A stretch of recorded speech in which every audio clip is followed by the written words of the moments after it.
Oh my gosh, we're back. Are we back? We're back. Oh, it's happening. It's happening. Where's that gif of who is it? Ron Paul. It's happening. There's a new episode about organelles happening right this minute. I'm excited. Okay, so today we're going to really talk about organelles. And just like an organ is something inside your body that has a job, like your brain is there for thinking and making memory and processing your external environment and scanning it for threats and whatever else amazing things it does, keeping your heart beating, your heart, which is pumping blood through your body, your lungs, which are taking in oxygen and delivering to the blood and releasing CO2. Those organs each have a job in your body.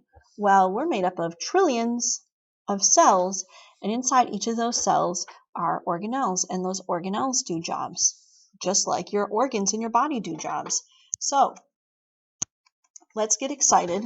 Okay, take a minute.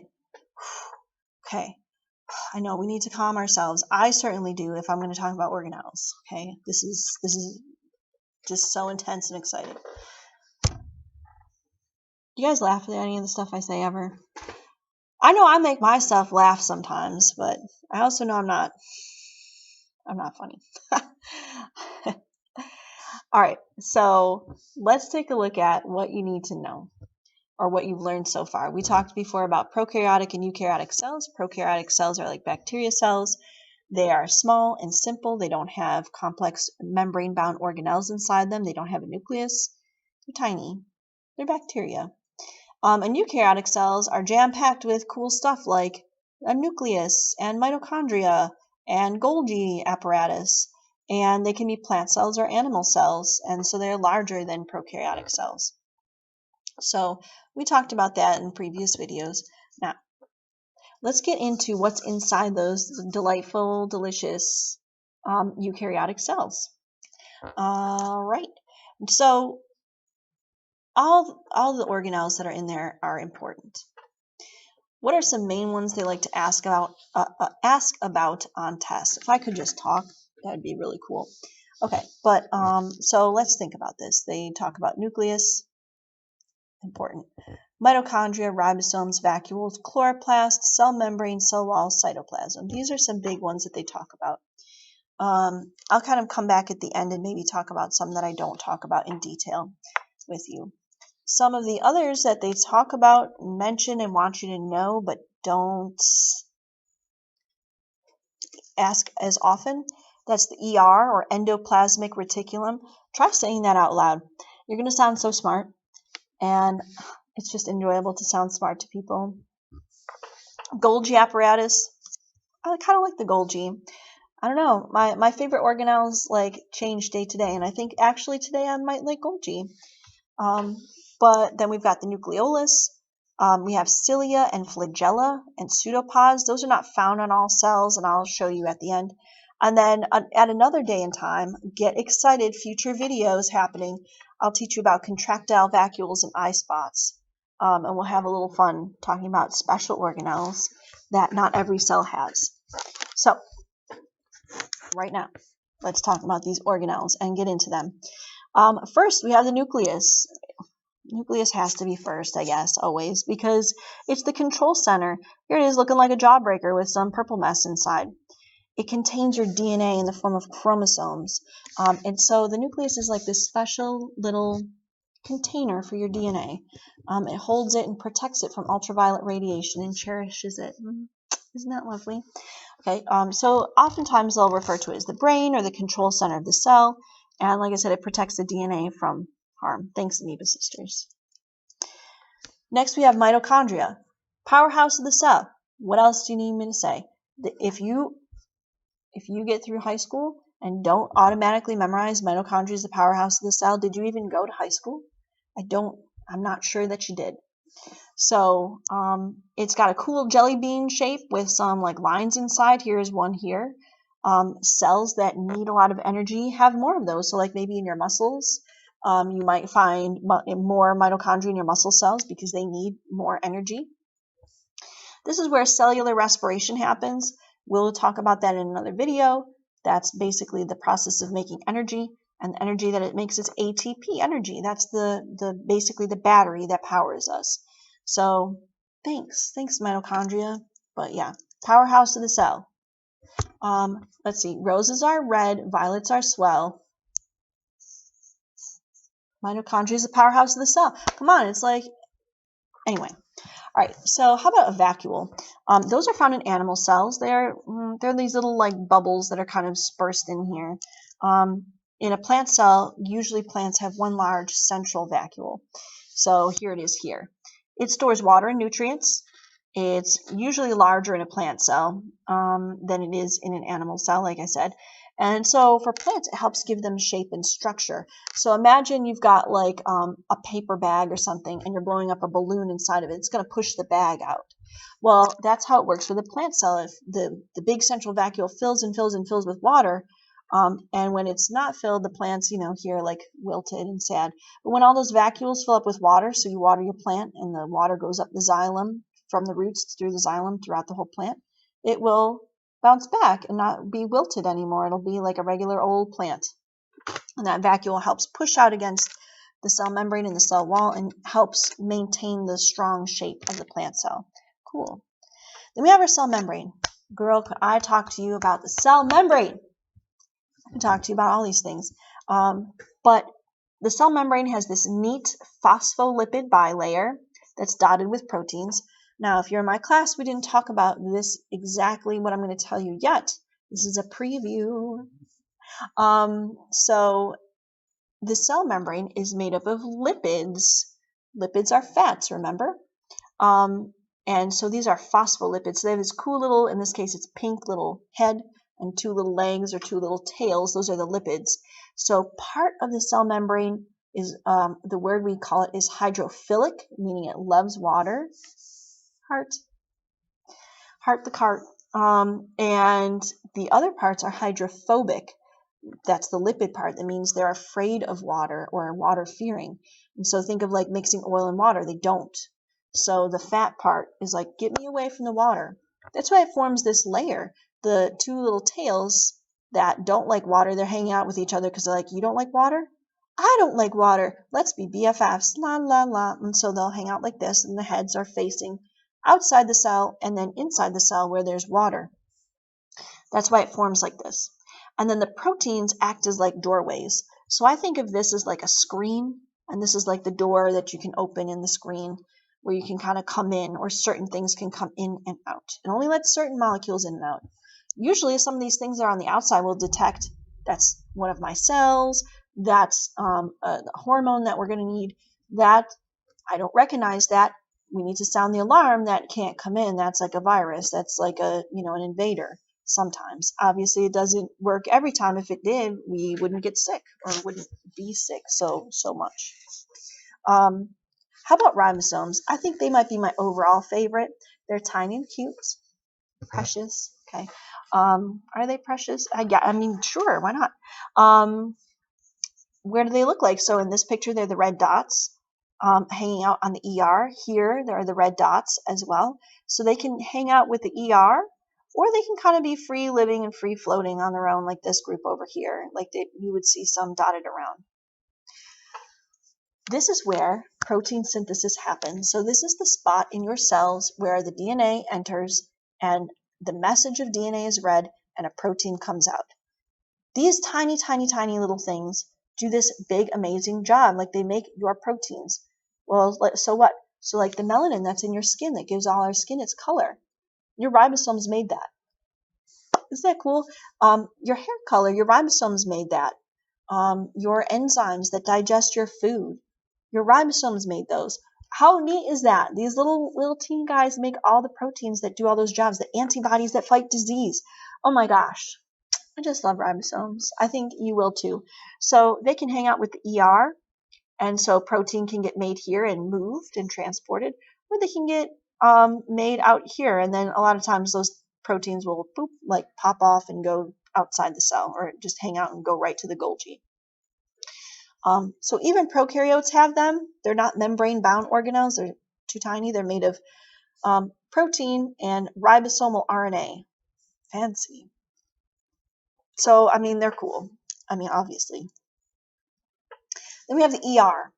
ER, as I showed before, stands for endoplasmic reticulum. Say it out loud. Endoplasmic reticulum. Don't you feel smart saying stuff like that? I do. I mean, it's just a word, but I mean, I feel smart saying it. So I guess I'm just secretly smart. No, I'm not. Okay. So it can be rough or smooth. Okay. What does that mean? So the rough ER has ribosomes on it. This is where work is done with moving proteins. Or it can be smooth, like this is some ER right here. And that's where we have transport and processing of different lipids.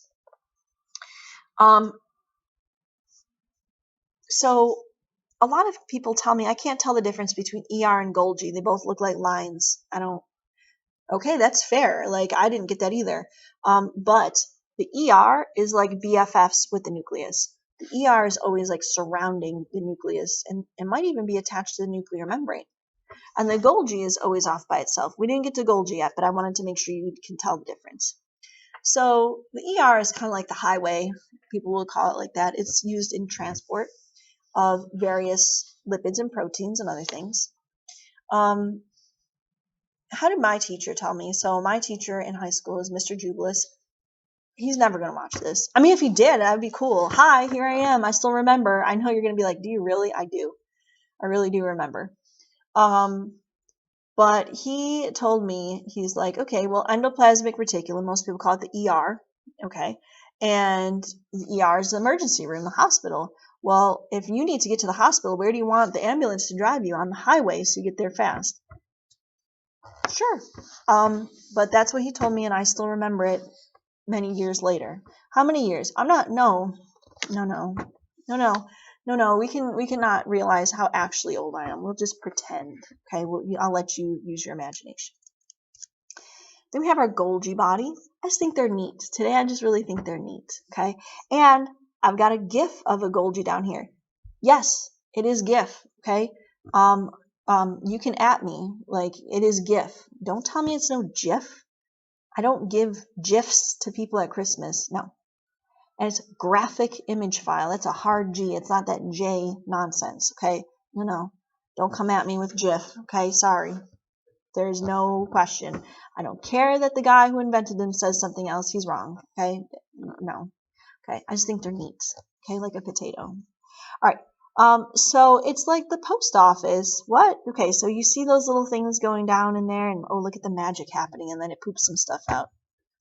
That sounded pleasant. Yeah, okay, so the Golgi body, its job is to accept things from the ER or vesicles, which are like little bubbles like this, within the cell. Then they package and change and process whatever that protein or whatever it is, and then they put it in its own little bubble, its own little mail truck, a vesicle, and send it off wherever it needs to go, some other part of the cell, outside the cell. So it's like the post office or UPS. So yeah, today I just really love the Golgi. Let's take a minute to appreciate this animation. There's the cis Golgi and there's the trans Golgi. It just means near and far. Look at that. Isn't that neat? But yeah, there's the Golgi. It's not attached or really necessarily close to the nucleus, so that's how you can know it's Golgi and not ER. Oh, a cell wall. Okay. It offers support and structure to a plant cell, a bacteria cell, or a fungal cell. In plants, they're made of cellulose. In fungi, they're usually made of something called chitin, and those are carbohydrates. So, whereas we're made of meats, oh yeah. Sorry, I know. I want your kids to see these giant muscles that I have and get all uncomfortable. But anyway, so we're made of meats and protein. Plants are pretty and lovely, but they're not. This one's made of plastic. But a real plant, which I have here, I've got one. A real plant is made of carbohydrates. Their cell walls are mainly made of cellulose. So that's cool. Mr. Gorbachev, tear down, not this plant cell wall though, okay? Berlin Wall, that's a thing that happened, that was okay. But your plant cell gives you shape, structure, and it's rigid. So that's why when you see like a tree, you can tell like the cellulose cell walls give them the shape and structure, and they don't move or dance. So there's that. Then we have chloroplast. I know I say I love Golgi and ribosome, but I also love chloroplast. Look how cute it is. First of all, it's green, so that automatically makes it cool because anything green in color is cool. Okay, fight me. Don't really. That was a joke. Okay, it's like an internet thing. Don't get me in trouble, please. I like working. Okay, anyway, I want to tell you something cool about chloroplast. And I put that it has a double membrane. Mitochondria has a double membrane too. What does that mean? Get excited for this knowledge I'm about to drop on you. Scientists think if you went back probably billions of years, don't quote me, at least a billion years, that something that's like chloroplast or like mitochondria were free-living prokaryotic cells, meaning they were just creatures that were really good at making food, were really good at making energy. What evidence do we have of that? One is this double membrane that I'll try to explain. The other is chloroplast and mitochondria both have their own DNA. So if you were to go in your cell and get a mitochondria and look at its DNA and go into your cell's nucleus and get your DNA, they're not the same. It has its own DNA. Right? Why would it have its own DNA? Okay, so the idea, this is called the endosymbiont theory. The idea is there was some eukaryotic creature who was like just eating and ate one of these and was like, but wait, instead of eating this, it's giving me food. I'm just not going to eat. I'll just keep it inside me. And then this little guy is like, I didn't get eaten, but now I'm safe from getting eaten forever. So I'll just keep making food and just exist. And okay. And so it started a symbiotic relationship where this creature got protection and the creature that grabbed it up but didn't eat it got free food. So it was like a win-win, a mutualistic relationship. Same thing with mitochondria. It got grabbed up and then that just made energy and didn't get eaten. So it was safe. So what about the double membrane? Well, the original membrane is this creature's cell membrane. The next membrane is when it got pulled into the cell and pulled into a vesicle. So yeah, and it's really cool, isn't it? But yeah, anyway, that's the endosymbiont theory. You should definitely look up some videos. People make better videos than I do, trust me. Look up some of those videos and see if you can learn more about it. I bet you'll find it interesting. I do. I find all that stuff cool. So what does this chloroplast do? Miss Huff, you talk too much. I just want to know what it does. Okay, well, okay. All right. I won't try to entertain. Man, it doesn't work very well anyway. Anyway, it does photosynthesis, and that's making sugar from sunlight and water and CO2. So these things do photosynthesis. They make food for the plant. We don't have them. That's poopy. I would be totally fine with looking green, but being able to go outside and be like, well, I'm full. Thanks. I don't need to eat. That would be great. I would, the trade-off. All I have to do is be green. Sign me up. Sign me up today. How about cell movement? Some cells move. For, I guess I was going to say mammals. We'll say human males. Some cells, only a certain type of cell, and only human males can make it, have flagella. This is a flagella. These are flagella. That's more than one. A flagellum is one. Comes from Latin, that's why it's not like S. So flagella or a flagellum is a whip-like tail used for movement. Okay, sperm cells have those. Girls, you don't have that. Okay, so these are used in movement. All of us have cilia in some of our cells, and the cells in the lining in your nose and that line your throat going down to your lungs, they have cilia. And these cilia are tiny little hair-like structures that can, if they cover something like paramecium, can move the paramecium. If they're inside us, a multi-celled creature, they're moving or brushing away something like dirt. Like they'll capture like dirt and stuff and like try to brush it away from going into your lungs and infecting you, for example. And then some creatures, like this amoeba, have pseudopods or pseudopodia. That's the proper way to say it if you want to be smart. a pseudopod, the word literally means false foot or fake foot. And it's just like the oozy branch. And then if the amoeba decides to go in that direction, it'll ooze that way. So let me just go back for like one quick second and talk about one thing I didn't talk about, which is the cytoplasm. So you can see it best actually in this cell, in this amoeba. The cytoplasm is just sort of the liquid or goo you can find inside of a cell. It surrounds all the organelles and kind of is their environment that they exist in. Okay, so it's mostly water. There's a lot of like the nutrients and stuff that float around in there, the macromolecules and the building blocks of those that we talked about, like nucleotides you'd find in there, and amino acids you'd find in there, and sugar you could find in there as well. So that's what's in cytoplasm. So I hope that helps you guys understand these main organelles better. I'll just end by saying I found a book that was like this review of science, 1976, so before I was born. So at least you know I'm not that old yet. And